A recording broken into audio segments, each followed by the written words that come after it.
মৰমৰ ছাত্ৰ-ছাত্ৰীসকল, মই যোৱাটো ক্লাছত তোমালোকক তৰ্কবিদ্যাৰ প্ৰকৃতি সম্পৰ্কে অকমান পঢ়ুৱাইছিলোঁ, হয় নহয়?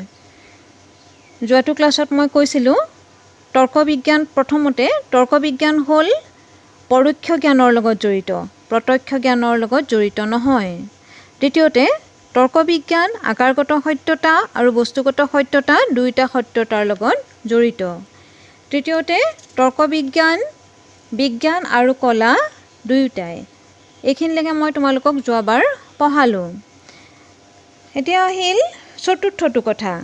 চতুৰ্থতে তৰ্কবিজ্ঞান আদৰ্শনিষ্ঠ বিজ্ঞান, বিষয়নিষ্ঠ বিজ্ঞান নহয়। বিজ্ঞানক আদৰ্শনিষ্ঠ আৰু বস্তুনিষ্ঠ এই দুটা ভাগত ভাগ কৰা হৈছে। যি বিজ্ঞানে বিষয়বস্তুৰ স্বৰূপ প্ৰকৃতি সম্পৰ্কে আলোচনা কৰে তাকে বিষয়নিষ্ঠ বিজ্ঞান বোলে। যেনে মনোবিজ্ঞান এক প্ৰকাৰ বিষয়নিষ্ঠ বিজ্ঞান, কাৰণ মনোবিজ্ঞানত মনৰ স্বৰূপ প্ৰকৃতি সম্পৰ্কে আলোচনা কৰা হয়। আকৌ যি বিজ্ঞানে কোনো এটা আদৰ্শক মাপকাঠি হিচাপে লৈ বিষয়বস্তুৰ মূল্য বিচাৰ কৰে তেনে বিজ্ঞানক আদৰ্শনিষ্ঠ বিজ্ঞান বোলা হয়। যেনে নীতিবিজ্ঞান। নীতিবিজ্ঞানৰ আদৰ্শ হৈছে পৰম শ্ৰেয়। আদৰ্শনিষ্ঠ বিজ্ঞানে এটা বিষয় কেনেকুৱা হোৱা উচিত এই সম্পৰ্কেও আলোচনা কৰে। তৰ্কবিদ্যা আদৰ্শনিষ্ঠ বিজ্ঞান। সত্যতা হৈছে ইয়াৰ আদৰ্শ। তৰ্কবিজ্ঞানে আমাৰ চিন্তা কেনেকুৱা হোৱা উচিত এই সম্পৰ্কেও অধ্যয়ন কৰে। সেয়ে তৰ্কবিদ্যা এক প্ৰকাৰ আদৰ্শনিষ্ঠ বিজ্ঞান। এতিয়া আমি চাওঁ তৰ্কবিজ্ঞানৰ সংজ্ঞা, ডেফিনেশ্যন অৱ লজিক। তৰ্কবিজ্ঞানৰ সংজ্ঞা বিভিন্ন তৰ্কবিদে বিভিন্ন ধৰণে দিছে। তৰ্কবিদ এলড্ৰিছে ক'ব খোজে যে তৰ্কবিদ্যা অনুমান সম্পৰ্কীয় কলাবিদ্যা। Logic is the art of reasoning. কিন্তু এই সংজ্ঞাটো গ্ৰহণযোগ্য নহয়, কাৰণ তৰ্কবিদ্যা কেৱল কলাই নহয়, তৰ্কবিদ্যা কলা আৰু বিজ্ঞান দুয়োটাই। এলবাৰ্টাছ মেগনাছৰ মতে তৰ্কবিদ্যা হৈছে যুক্তি সম্বন্ধীয় বিজ্ঞান। Logic is the science of argumentation. কিন্তু এই সংজ্ঞাটো গ্ৰহণযোগ্য নহয়, কাৰণ ইয়াত কেৱল তৰ্কবিদ্যাক বিজ্ঞান বুলিহে কোৱা হৈছে, কিন্তু তৰ্কবিজ্ঞান বিজ্ঞান আৰু কলা দুয়োটাই।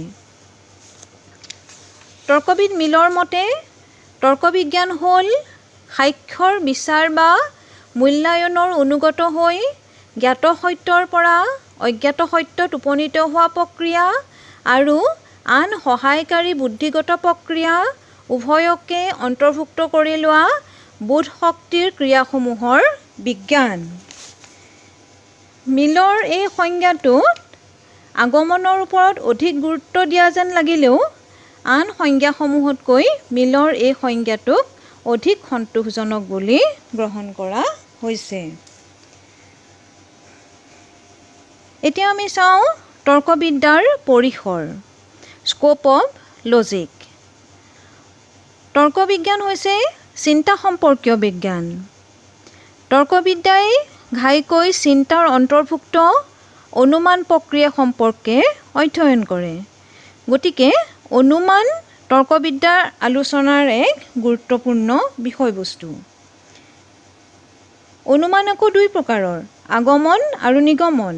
এই দুই প্ৰকাৰ অনুমান অনুযায়ী তৰ্কবিজ্ঞানৰ দুটা শাখা আছে। এটা হ'ল আগমন তৰ্কবিজ্ঞান আৰু আনটো হ'ল নিগমন তৰ্কবিজ্ঞান।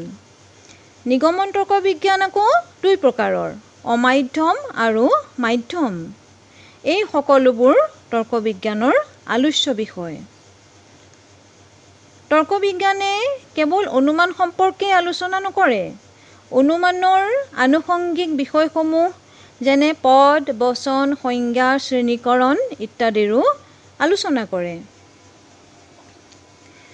চিন্তাৰ মূল সূত্ৰ যেনে তাদাত্ম্য নিয়ম, বিৰোধবাধক নিয়ম, নিৰ্মধ্যম নিয়ম এই সকলোবোৰ তৰ্কবিদ্যাৰ আলোচ্য বিষয়। সত্যত উপনীত হ'বলৈ তৰ্কবিদ্যাই বহুতো নীতি নিয়ম নিৰ্দেশ কৰে। এই নিৰ্দেশসমূহ লংঘন হ'লে সত্য সন্ধানত বহুতো দুষ্কৃতিয়ে দেখা দিয়ে। এই দোষসমূহো তৰ্কবিদ্যাই আলোচনা কৰে। এতিয়া আমি চাওঁ তৰ্কবিদ্যাৰ প্ৰয়োজনীয়তা, ইউটিলিটি অফ লজিক। প্ৰশ্ন হয়, তৰ্কবিদ্যা অধ্যয়নৰ প্ৰয়োজনীয়তা আছেনে? কিছুমানে তৰ্কবিজ্ঞান অধ্যয়নৰ প্ৰয়োজনীয়তা নাই বুলি মন্তব্য কৰে। তেওঁলোকৰ মতে তৰ্কবিজ্ঞানৰ বিষয়বস্তুৰ লগত ব্যৱহাৰিক জীৱনৰ কোনো সম্পৰ্ক নাই।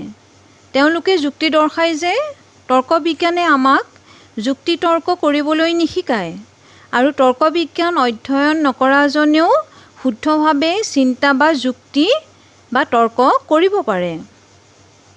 আনহাতে তৰ্কবিজ্ঞান অধ্যয়ন কৰিলেও মানুহে সকলো সময়তে শুদ্ধভাৱে চিন্তা বা যুক্তিতৰ্ক কৰিব নোৱাৰে। প্ৰথমটোৰ উত্তৰত ক'ব পাৰি যে তৰ্কবিদ্যাই মানুহক চিন্তা কৰিবলৈ নিশিকায়। চিন্তা কৰা মানুহৰ এটা স্বাভাৱিক প্ৰক্ৰিয়া। তৰ্কবিদ্যাই মাথোন শুদ্ধকৈ চিন্তা কৰিবলৈহে শিকায়। দ্বিতীয়টো যুক্তিৰ ক্ষেত্ৰত ক'ব পাৰি যে তৰ্কবিজ্ঞান অধ্যয়ন কৰা লোকজনৰো যুক্তি কেতিয়াবা ভুল হ'ব পাৰে। সেইবুলি তৰ্কবিজ্ঞানৰ প্ৰয়োজনীয়তা নাই বুলি ক'ব নোৱাৰি। চিকিৎসা বিজ্ঞানৰ সহায় নোলোৱাকৈ মানুহ সুন্দৰ স্বাস্থ্যৰ অধিকাৰী হ'ব পাৰে, কিন্তু তাৰ বাবে চিকিৎসা বিজ্ঞানৰ প্ৰয়োজন নাই বুলি ক'ব আমি নোৱাৰোঁ। তৰ্কবিজ্ঞানৰ প্ৰয়োজনীয়তা আছে, কাৰণ প্ৰথম কথা, তৰ্কবিজ্ঞানে আমাক যথাৰ্থ জ্ঞান লাভ কৰাত সহায় কৰে। দ্বিতীয়তে, তৰ্কবিজ্ঞানক মানসিক ব্যায়াম বুলি কোৱা হয়, কাৰণ তৰ্কবিজ্ঞান অধ্যয়নৰ ফলত মানসিক উৎকৰ্ষ সাধন হয়। তৃতীয়তে, তৰ্কবিজ্ঞানে মানুহৰ মনৰ কুসংস্কাৰ দূৰ কৰি যুক্তিৰ সহায়ত যথাৰ্থ জ্ঞান অৰ্জন কৰিবলৈ শিকায়।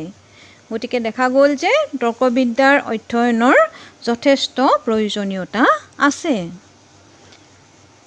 এইখিনিতে তোমালোকৰ প্ৰথমটো অধ্যায়, প্ৰথমটো পাঠ শেষ হৈছে। ঠিক আছে দিয়া, বহুত ধন্যবাদ।